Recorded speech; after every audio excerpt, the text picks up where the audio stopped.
प्रदोष व्रत के महात्म्य को गंगा के तट पर किसी समय वेदों के ज्ञाता और भगवान के भक्त सूत जी ने शौनक आदि ऋषियों को सुनाया था। सूत जी ने कहा है कि कलयुग में जब मनुष्य धर्म के आचरण से हटकर अधर्म की राह पर जा रहा होगा, हर तरफ अन्याय और अनाचार का बोलबाला होगा और मानव अपने कर्तव्य से विमुख होकर नीच कर्म में संलग्न होगा, तो उस समय प्रदोष व्रत ऐसा व्रत होगा जो मानव को शिव की कृपा का पात्र बनाएगा और नीच गति से मुक्त होकर मनुष्य उत्तम लोक को प्राप्त होगा।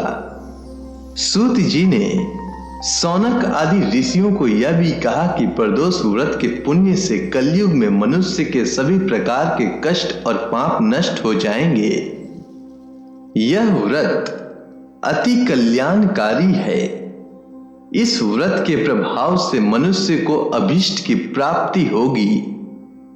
इस व्रत में अलग अलग दिन के प्रदोष व्रत से क्या लाभ मिलता है, यह भी सूत जी ने बताया।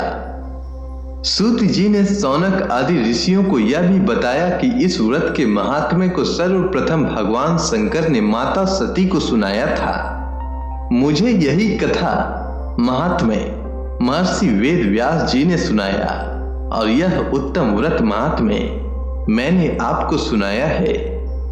प्रदोष व्रत विधान सूत जी ने कहा है कि प्रत्येक पक्ष की त्रयोदशी के व्रत को प्रदोष व्रत कहते हैं। सूर्यास्त के पश्चात रात्रि के आने से पूर्व का समय प्रदोष काल कहलाता है। इस व्रत में महादेव भोले शंकर की पूजा की जाती है। इस व्रत में व्रती को निर्जल रहकर व्रत रखना होता है। प्रातः काल स्नान करके भगवान शिव की बेल पत्र, गंगा जल, अक्षत और धूप दीप सहित पूजा करें। संध्या काल में पुनः स्नान करके इसी प्रकार से शिव जी की पूजा करना चाहिए। इस प्रकार प्रदोष व्रत करने से व्रती को पुण्य मिलता है। सोम प्रदोष व्रत कथा के अनुसार एक नगर में एक ब्राह्मणी रहती थी।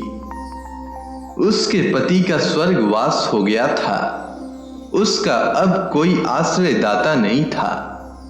इसीलिए प्रातः होते ही वह अपने पुत्र के साथ भीख मांगने निकल पड़ती थी। भिक्षाटन से ही वह स्वयं पुत्र का पेट पालती थी।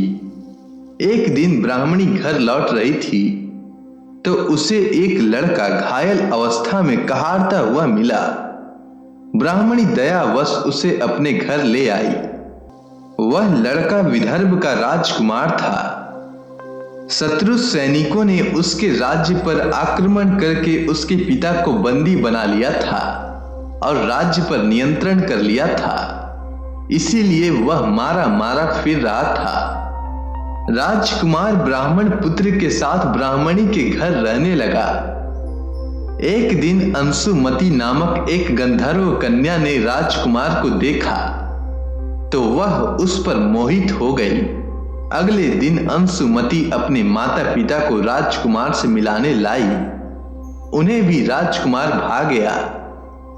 कुछ दिनों के बाद अंशुमती के माता पिता को शंकर भगवान ने स्वप्न में आदेश दिया कि राजकुमार और अंशुमती का विवाह कर दिया जाए।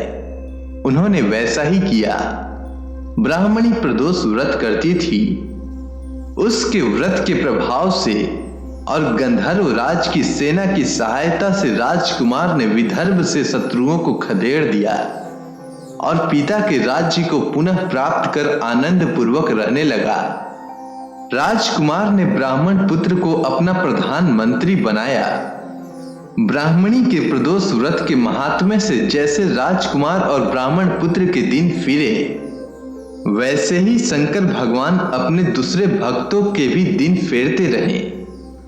अतः सोम प्रदोष का व्रत करने वाले सभी भक्तों को यह कथा अवश्य सुननी चाहिए।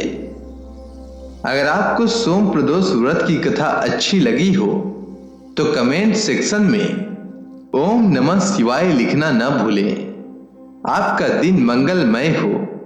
आप खुशहाल रहें, स्वस्थ रहें, इसकी हम भगवान शंकर से प्रार्थना करते हैं।